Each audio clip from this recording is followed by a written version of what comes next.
Thanks everyone for joining the penultimate session of day 2 of the Finimize 2023 Modern Investor Summit. I'm Yumika Brewster, COO of Finimize, and I'm joined by 3 phenomenal economists and strategists today. We have Karen Ward, JP Morgan Asset Management's Chief Market Strategist, Lizanne Saunders, Chief Investment Strategist at Charles Schwab, and last but certainly not least, Michelle Meyer, MasterCard's Chief Economist. Welcome all. Thank you. We have 45 minutes today to go through the very simple topic of predicting the future, the 2024 outlook, and navigating the year ahead. I'll leave some time for Q&A at the end, so do pop your questions in the Q&A box. And if you haven't already done so, introduce yourself and where you're dialing in from in the chat. Don't forget to use the hashtag Modern Investor Summit if you're posting on socials too. Right, let's dive right in. It's safe to say that this year has seen its fair share of geopolitical shocks, continuing after effects of the COVID-19 pandemic, the after effects of the Russia-Ukraine conflict, the war in the Middle East, trade tensions in the US and China. Curious how these global economic factors and impact the markets today. Lizanne, maybe I can kick off with you. Sure. Well, if you look at the long history of geopolitical issues, crises, black swan type events, if they don't become incredibly protracted or have a feeder through the commodity markets on a sustainable way, they tend to have somewhat short-lived impact on the market. It is always difficult to sort of parse out the impact of one particular event, given how many other myriad things are impacting markets. But I think geopolitical uncertainty and instability is part and parcel of the view that we have, which is that we're transitioning into a secular era that looks quite different from the so-called Great Moderation era that actually had somewhat low geopolitical instability. And I think that we're probably morphing into an environment that maybe looks a little bit more like the 30 years that preceded the Great Moderation from the mid-60s to the mid-90s. And part of that was greater geopolitical uncertainty and volatility associated with that. So that's how I think about the collection of events like that. Yeah, makes sense. I'd like to touch on the kind of similarities that we could draw from history, but we can maybe get to that in a bit. Michelle, how are these global factors influencing the consumer? Sure. So as Lizanne said, there's always geopolitical climate, big events, external events that the economy has to deal with and the consumer has to deal with. So if you think about this past cycle, the combination of COVID and the Russia-Ukraine conflict, it greatly disrupted supply chains. They contributed to a large increase in cost inflation. And that was, to some extent, passed on to the consumer through higher price inflation. And you have to consider how well the consumer was actually able to navigate that. If you think about overall consumer spending, we had a fairly robust pace of spend over the last 3 years. Now, part of that, of course, was due to the fact that there was a good amount of stimulus that was pumped into the economy, both fiscal and monetary stimulus, which helped buffer some of those shocks for the consumer. But the consumer, again, was able to tolerate higher inflation that was accompanied by stronger job growth and higher underlying wage inflation. As we look forward, and what we're experiencing now is a moderation in inflation, both because cost pressures have come down because some of those big geopolitical events, particularly related to COVID, some of those factors have waned a bit in terms of its impact on the economy.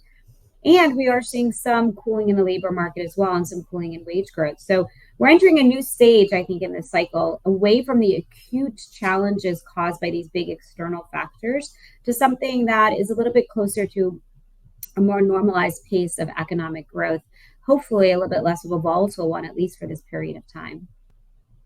Yeah, absolutely. And definitely keen to dive into inflation and central bank policy going forward. But Karen, also coming to you, are there specific sectors or industries that you think are more susceptible to these shocks? Are there industries that you think might outperform?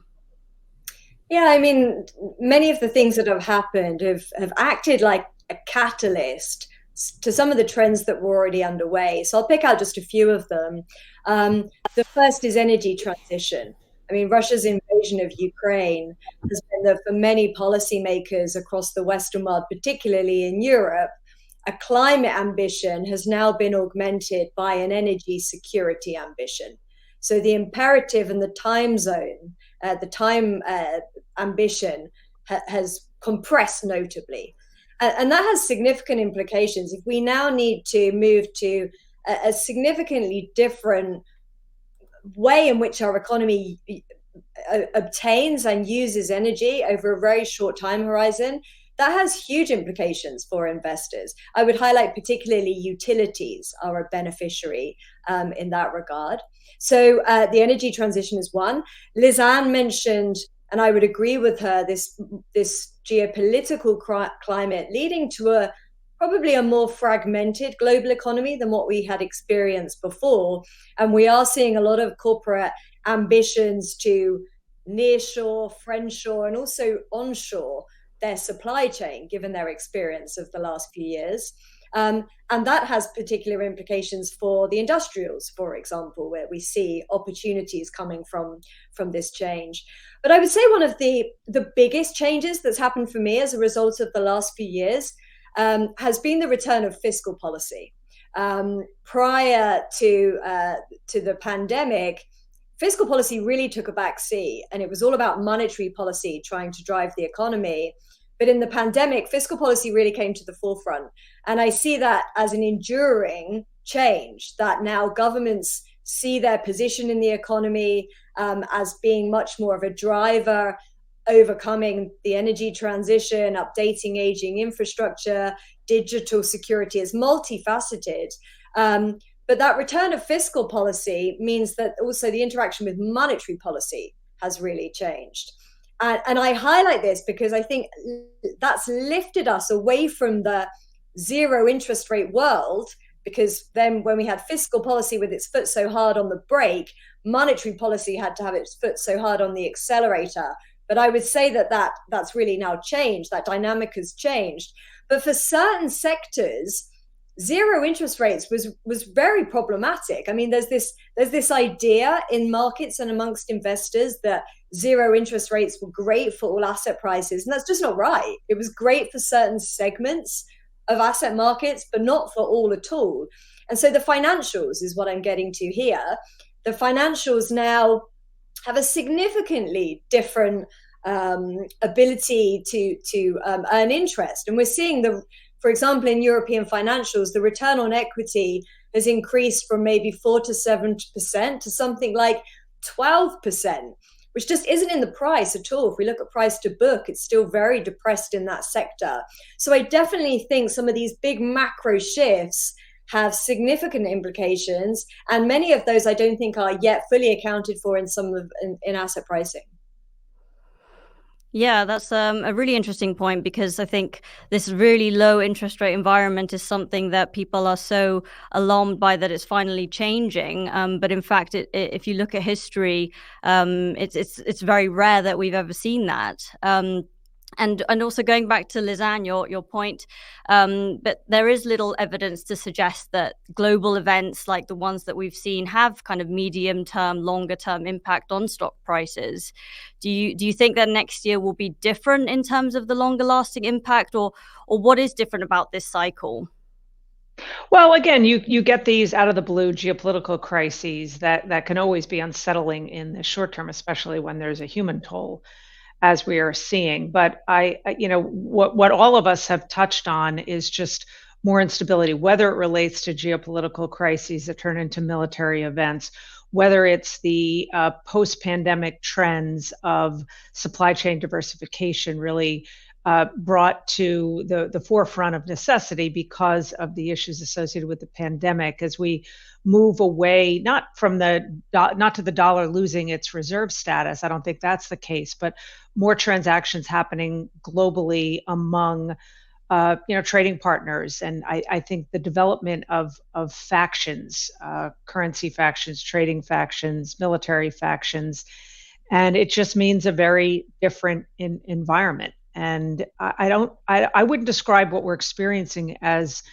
deglobalization, it's regionalization, it's diversification, but it's part and parcel of just a shift away from the background conditions that defined the Great Moderation. I already talked about the geopolitical stability component of that. I think we're in an era, and I've been calling the 30 years from the mid 60s to the mid 90s a temperamental era. And I think we're transitioning to some version of that. Background conditions are a bit different, but I think we're in an era of greater inflation volatility. That's not the same thing as saying inflation is high and is going to stay high, just more inflation volatility, more economic volatility. And one of the important implications of that is what we're already seeing in the market. And this goes right to the heart of what's important for investors is for the 30 years during the temperamental era, almost the entire time you had a negative relationship between bond yields and stock prices.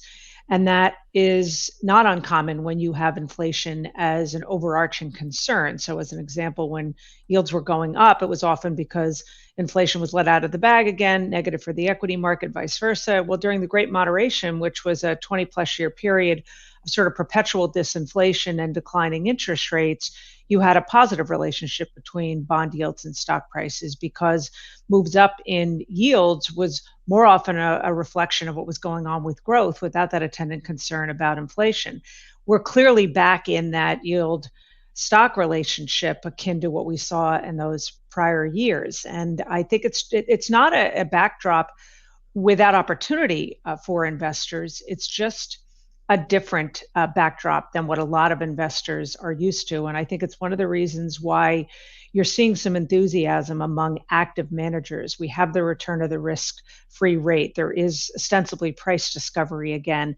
And those things were lacking in the 0% interest environment or negative interest environment in places around the world. And putting that in the rearview mirror, I think there are some significant positives associated with that.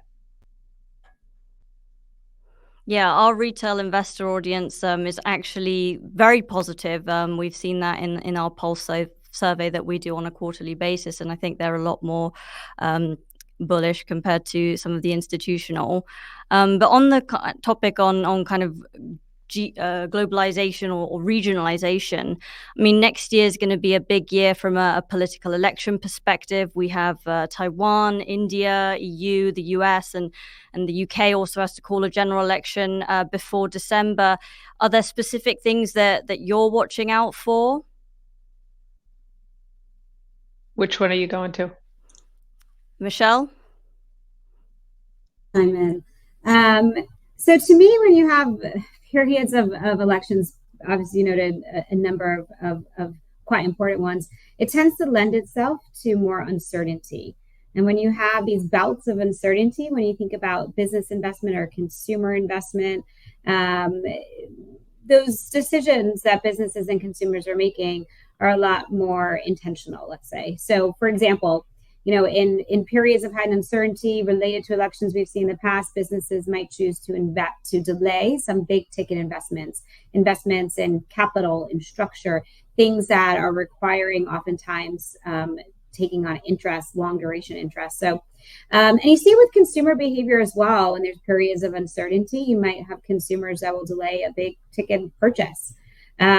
So I'm looking at those channels when you think about the economy in terms of how the election might impact consumer behavior and business behavior as well. But it's important to remember that even in periods of uncertainty, the most important driver for consumers, for businesses, and for the overall economy is just where we are in the business cycle. And I do think as we look ahead to next year, it's the business cycle that has room to continue. It's a labor market that is still expanding. You still have businesses that are out there looking to hire, to attract workers. You're still seeing some pretty healthy wage growth as well, which means consumers still have purchasing power. So while there might be this lingering uncertainty, that certainly plays a role in how businesses deploy their investments and how consumers deploy cash. To me, the bigger story, of course, is just what's happening in the broader business cycle. And that, to me, is the most important driver for spending and investment. Yeah, absolutely, Michelle. And given that our audience is a retail audience, maybe we can dive into some of those leading indicators. We've obviously got jobs data coming out on Friday. What are the key economic indicators should our audience be looking at as they're looking at next year and how to navigate that uncertainty? Sure. So I'll weigh in on that one quickly as well and then turn to my other panelists. So I had already mentioned labor market data. I continue to think that is critical, and not just the monthly jobs report, which of course is really important and full of robust data on the pace of job creation, but I would also look at things like measures of churn in the workforce. How many job openings are out there? What does it look like in terms of the fire rate or a hire rate? When you have more churn and more movement in the labor market, with high and elevated job openings and hiring rates, it is indicative of a healthier workforce with more wage growth. And that's the environment that we're coming off of. The weekly jobless claims numbers on Thursday mornings in the US, super important as well. It gives you, again, a sense of the attachment to the workforce, whether or not people are losing jobs, whether they're filing for jobless claims, and what that means about their potential stress and their ability to spend going forward. Outside the labor market, keeping a close eye on survey data helps just to get a sense of how people perceive this cycle. Manufacturing activity is very important. It tends to be a cyclical part of the economy. So when you see some big swings in manufacturing or goods output, that is also an important determinant. Finally, I would also put a spotlight on the interest-sensitive sectors of the economy, because clearly the Fed has hiked interest rates dramatically. Other central banks have as well. So we've seen this tightening of monetary policy, higher interest rates. That is transmitting into the economy. It has already started. You see it in terms of the housing market, in terms of home sales slowing. We've seen auto sales slow as well. But we know that monetary policy works with lag. So it will continue to play a role in the broader economy. So paying a very close eye on those interest-sensitive sectors as well. Yeah, well, let me just make one comment with regard to the combination of a couple of things that Michelle talked about. The leading question from Yumika was about leading indicators, and we talked about the labor market. I think one of the mistakes that investors often make, or even just observers of the economy, is not understanding overall economic indicators, but specifically labor market indicators in terms of what bucket they fall in. Are they leading indicators? Are they coincident indicators? Are they lagging indicators? And it's often a common mistake to look at the unemployment rate as a sort of a proxy for what is going to happen in the economy, when in fact it's the most lagging of all labor market indicators. And that's why when I hear people say, well, there's no way we could have a recession with a 3.9% unemployment rate, some version of that would have to go up a lot higher in order to trigger a recession. Well, it actually works in the opposite way. Recessions are caused by lots of things, and you pick it up in the leading indicators like initial unemployment claims and layoffs and job openings. Recessions come first. Ultimately, they cause an increase in the unemployment rate, which is why when you look at the unemployment rate over time, if you put recession bars in a chart, the unemployment rate is always not far off its low at the onset of recessions. In fact, this move up of a half a percentage point is in line with on average what we have seen heading into recessions. And the same thing happens at the other end.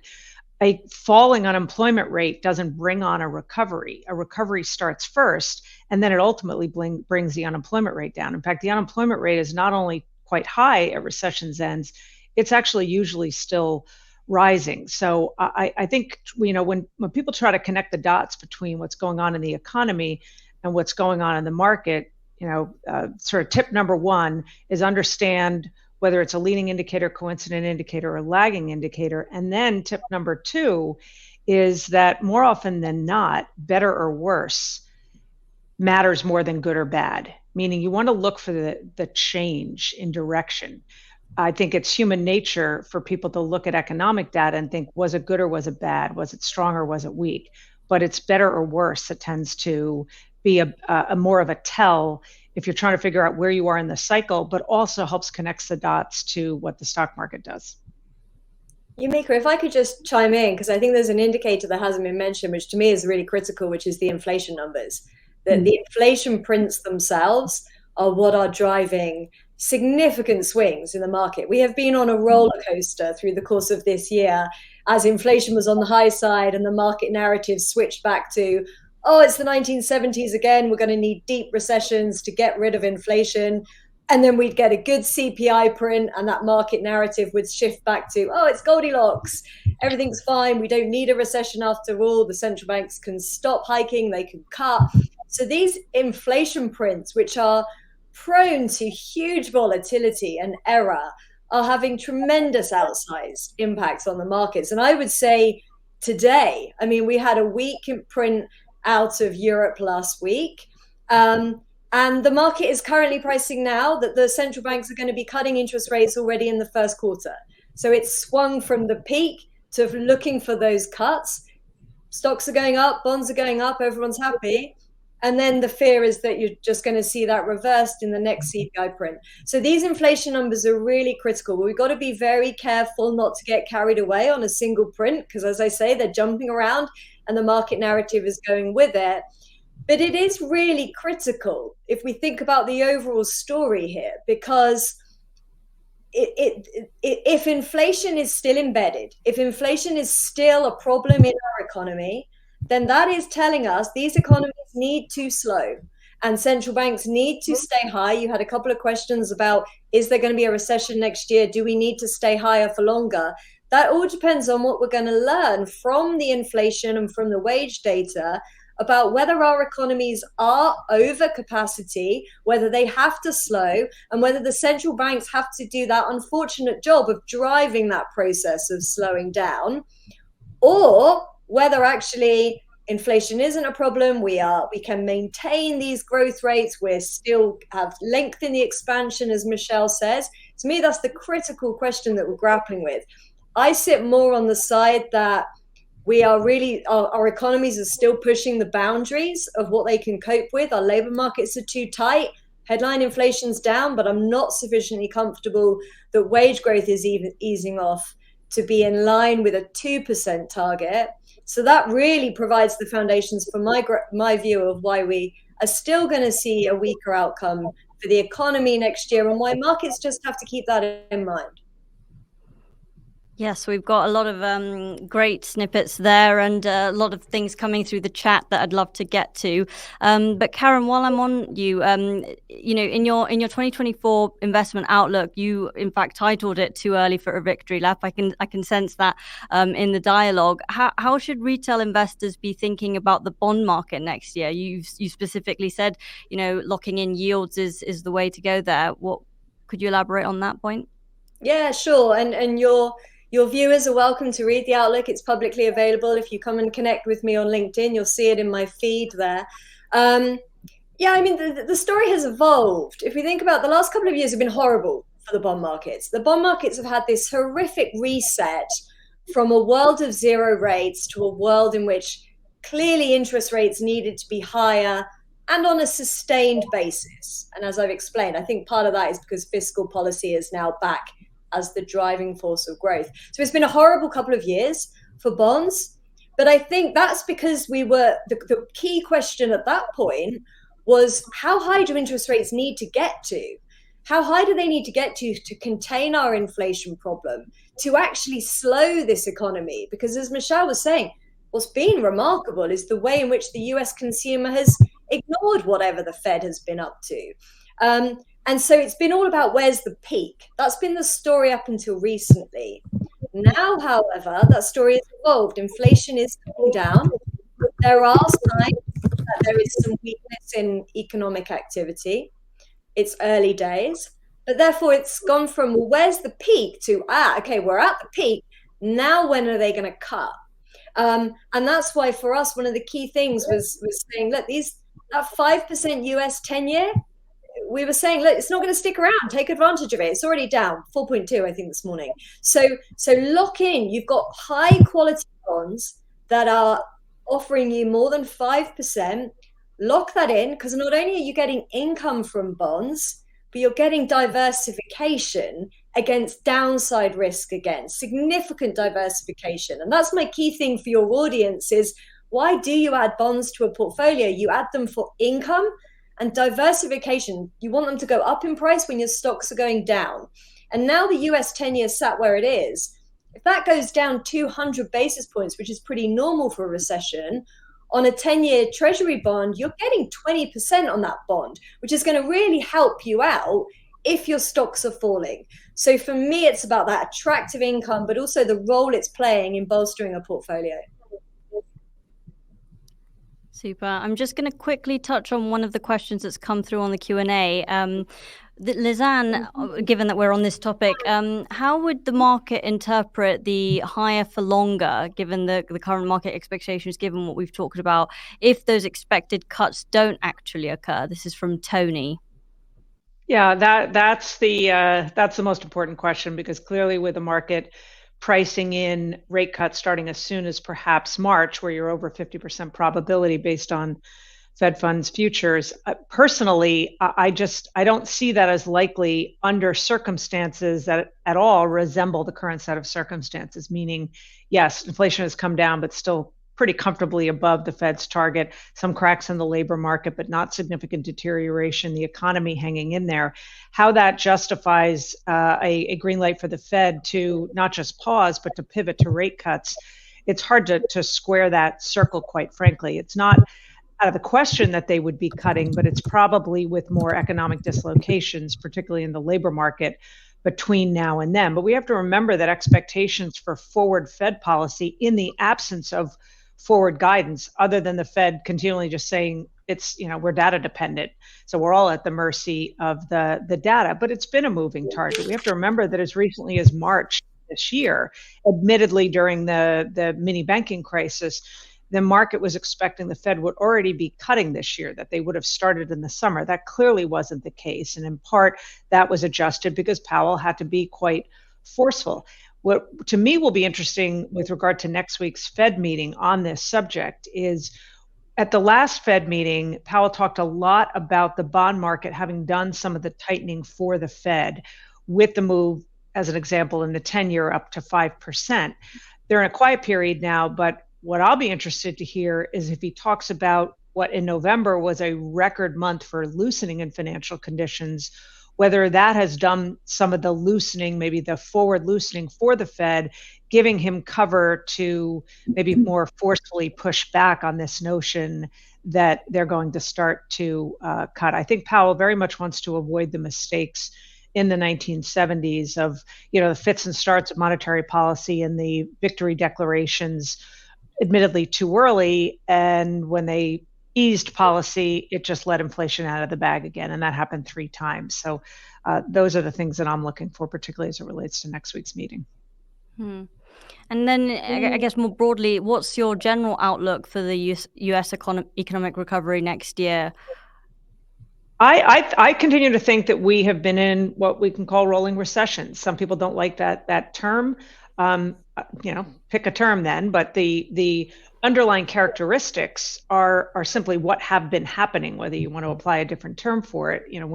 When we had the burst of stimulus and the demand associated with it in 2020, that was largely funneled into the good side of the economy. That's what boomed. That's where you developed the initial inflation problem. But we've since gone into recessions in manufacturing, housing related, a lot of consumer-oriented goods. Within the good side of inflation, we've gone from hyperinflation to disinflation to deflation in many categories. We've just had the roll into more recent strength on the services side. That's manifested itself in the resilience in the labor market because services is a larger employer. The services-oriented inflation components are by their nature just a little bit stickier. So I think this very unique cycle requires a more nuanced way to think about things like recessions. We have not had the bottom fall out all at once. The weakness and strength is sort of rolled through. And to me, that's best case scenario looking into next year as a continuation roll through. I think recession, traditional, eventually declared by the NDR recession, is more likely than not. But I think of best case scenario not so much as a soft landing, because that ship already sailed for many of those aforementioned areas, but a continued roll through. That certainly would be not just best case scenario, my hope. I'm not sure it's going to be as clean as that. Right, one more question from me before I jump to the rest of the Q&A. But Zooming out, predictions for next year, what major trends should Finamisers be aware of? Maybe if we can go through kind of one scenario that you have a high degree of confidence that that's going to happen, and maybe one that's a 5% chance, really totally shocking. What would you say? Michelle, maybe I can kick off with you. Sure, absolutely. So I guess the term that I would use relative to what Lizanne was talking about, a rebalancing in the economy. I think that's what we've been seeing. And the degree of rebalancing and adjustment, it's been different for different sectors. It's happened at different times, in part because of the nature of the shock and because of the sensitivity to interest rates and monetary policy transmission. So I think what, as we look forward in our crystal ball and we think ahead, I suspect it's more of that into next year. And the rebalancing will be shifting away from that, rebalancing the manufacturing and housing, and maybe now starting to see it in the services economy, which this year has been booming because of that continued pent-up demand. Because at the end of the day, what the economy is attempting to do is come back from a major disruption from COVID, to find an environment where inflation is more steady and low, maybe not back to the very low disinflationary environment that we had prior to the pandemic coming out of the great financial crisis, because that was still an environment of deleveraging, and there was a lot of balance sheet adjustments that had to happen after the financial crisis, that lent itself to very, very low inflation and low interest rates. So we may not be returning to that. It's going to be a new normal in the economy. But to get there, we have to continue to see this rebalancing and these adjustments in every sector, which again is happening at different times. That small chance of what might happen could be that we see a substantial acceleration in one of the areas that already had an adjustment. So take the housing market, for example. The housing market fell into a recession or a downturn shortly after the Fed started to hike interest rates coming out of the pandemic, because you had such a concentration of home sales right when the pandemic occurred. Then the Fed increased interest rates dramatically. That hurt affordability, and home sales fell sharply. With a lag, you started to see some depression in home prices. But now that perhaps we're setting the stage for some easing of monetary policy, some cuts beginning next year, as Lizanne noted, the market is already pricing that in pretty aggressively with this easing of financial conditions we've seen just in the past few weeks, coupled with the fact that we have a quite meaningful undersupply of homes and housing stock in the U.S., could we see a scenario where you actually get a bit of a bounce higher in the housing market, where you see home building increase? Maybe you see some home sales pick up as well, some adjustments in home prices continuing if interest rates are indeed coming down. I would argue that's something that people are not expecting, and would be quite interesting to see as we continue to have this adjustment by sector in the economy. Yeah, super interesting. Shall I go next?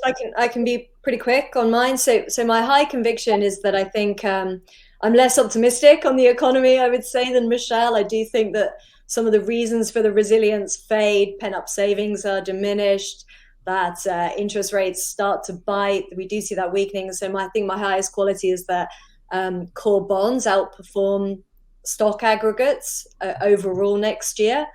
My small probability, actually it's more than 5% to me, but I still think it would be a shocker to people based on consensus, would be that the European benchmarks outperform the US. Now, it hasn't happened for a long time. You've got to go back a couple of decades, but I agree with Lizanne's point. We should be going back a couple of decades and thinking about things have changed. But I think there could be an economic reconvergence between the US and Europe. I think some of the reasons that have sustained US growth, consumer spending, fiscal spending, they fade in the US and actually they accelerate in Europe. So you could see an economic reconvergence. And European stocks trade at a record discount to the US today. Europe is utterly unloved.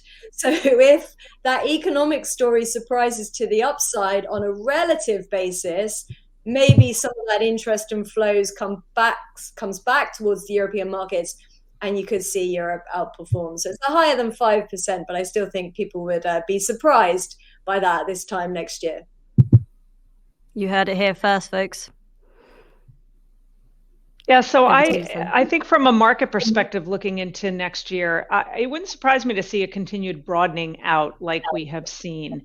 And I don't think, though, that it's a message or a sign to go down the quality spectrum. So even though better performance, not in a straight line by smaller cap stocks, I think you still want to have to stay up in quality and not move down into sort of zombie land in terms of companies. I think active management should continue to operate on a at least slightly more level playing field with passive equal weight, sporadically maybe doing well, but again, staying up in quality. And I still think factor-based investing based on characteristics and applying that across all sectors probably is a better approach than just monolithic sector calls. In terms of, what could disrupt things, what could be a surprise, the old adage of the Fed or central banks tighten until something breaks. And I don't think we're past the expiration date yet on something breaking. But we've certainly gone a long ways without something significantly happening. Where I have some concern is in the shadow banking system, and in that inherently opaque part of the financial system could be, if there's something brewing there, we're not going to get many warning signs. So that is just not so much a risk that I think has a high probability, but sits in the back of my mind at times. Super. Thank you so much. Right, I'll dive into the audience Q&A. We spoke briefly about diversification, obviously on bonds, but do you think that investing in growing economies is more beneficial than developed economies, is a question we have here. I'm happy to pick that one up. I mean, it's certainly true. China obviously is a very large part of the emerging market benchmarks, and China has been another area of surprise this year. It hasn't bounced back post its COVID restrictions in the way that anyone anticipated. And I think it's increasingly clear, that the property market, the degree of leverage in the economy is a greater weight on growth than most anticipated. And I think China returning to 7-8% growth now looks extremely unlikely. Now, again, it's about what's in the price. And we have to remember that Chinese stocks, for example, are still down 60% from their peaks. They are at low valuations relative to their history or relative to the US. So, it wouldn't take a lot of upside news, perhaps on the policy front or on the macro front, to perhaps lead to quite a significant rally in those areas. But I personally, again, given some of the structural fragmentation, geopolitical concerns that we've discussed, for me, I think it's more interesting, if I'm diversifying, particularly outside of the US benchmarks, to think about Europe. Because I think if we see that global reflation, whether it's next year or going beyond, I think you could see some of that upside in Europe, with perhaps some of the tail risks being less exposed to.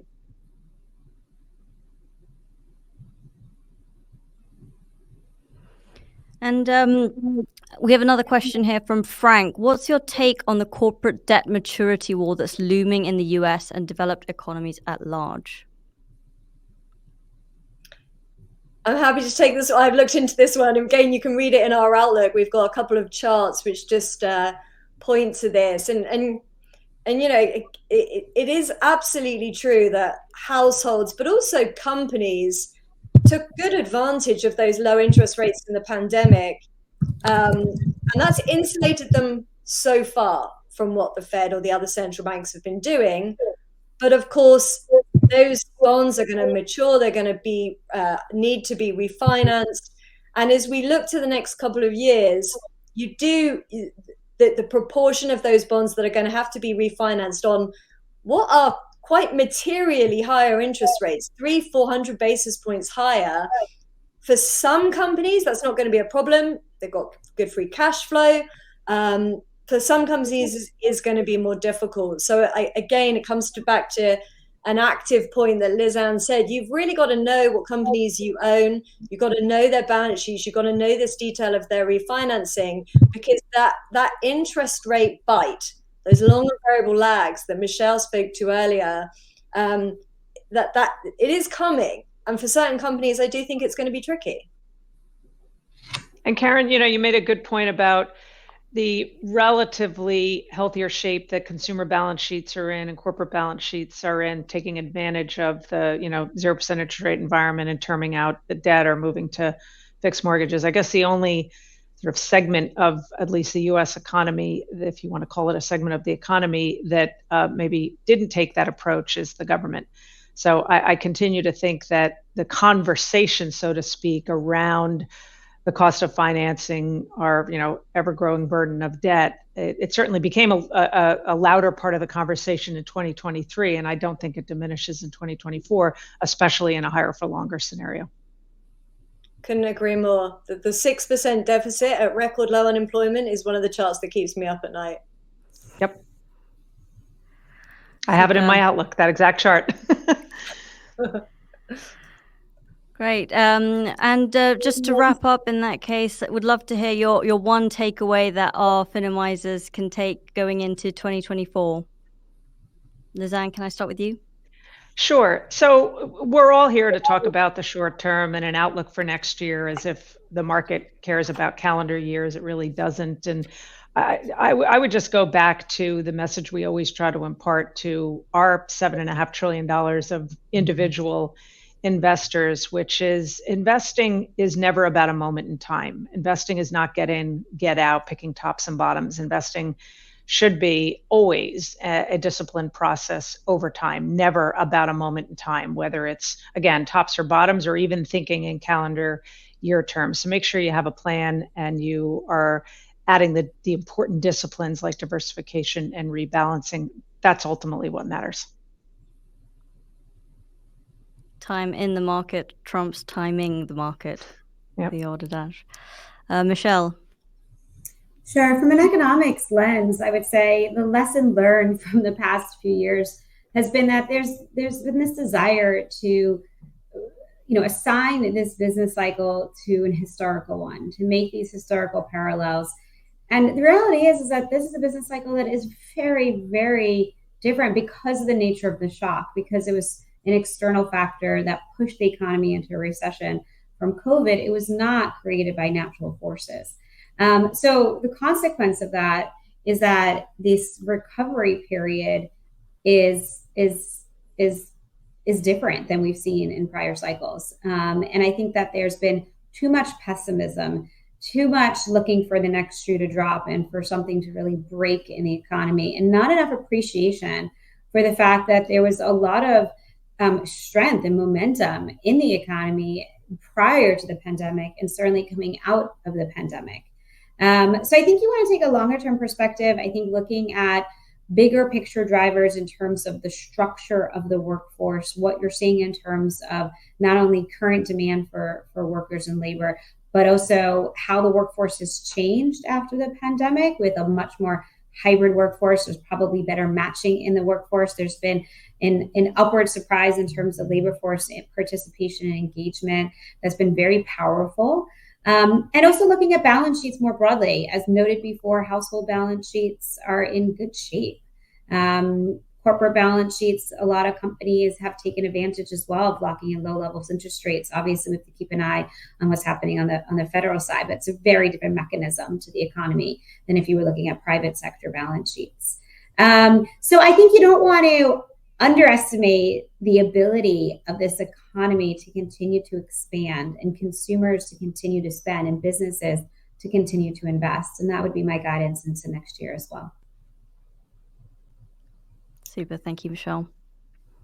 Yeah, I think my recommendation is just have a good look at your portfolio and just be aware of concentration risk.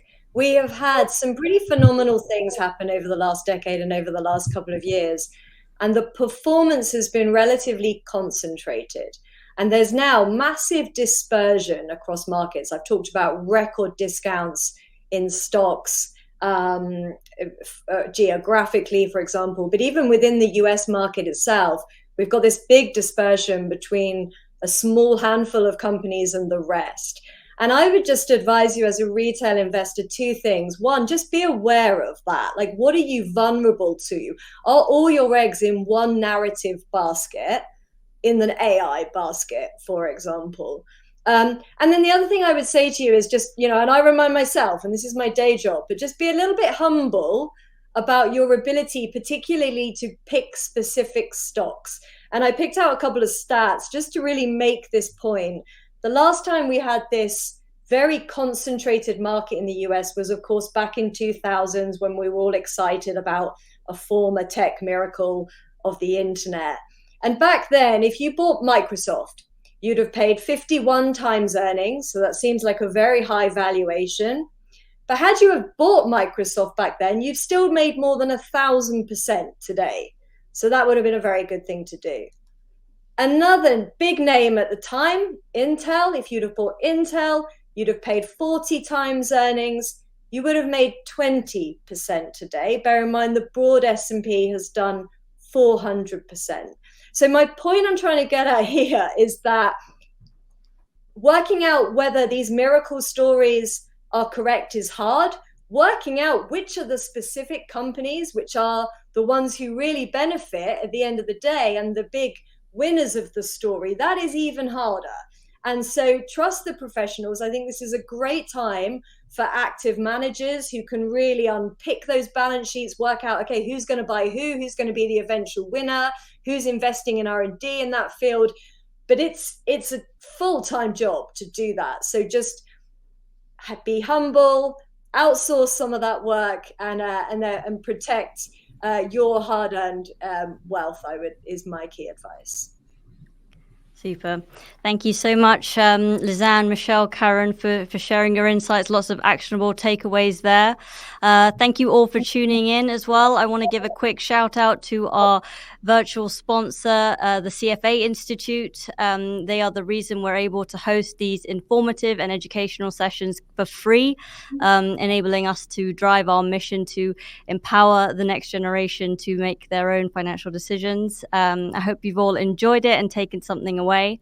Our next session will be the final closing session of our virtual summit. So it will be with our CEO, Max, who'll be talking to Jamie Dimon on his global perspectives. And that's starting in about 15 minutes.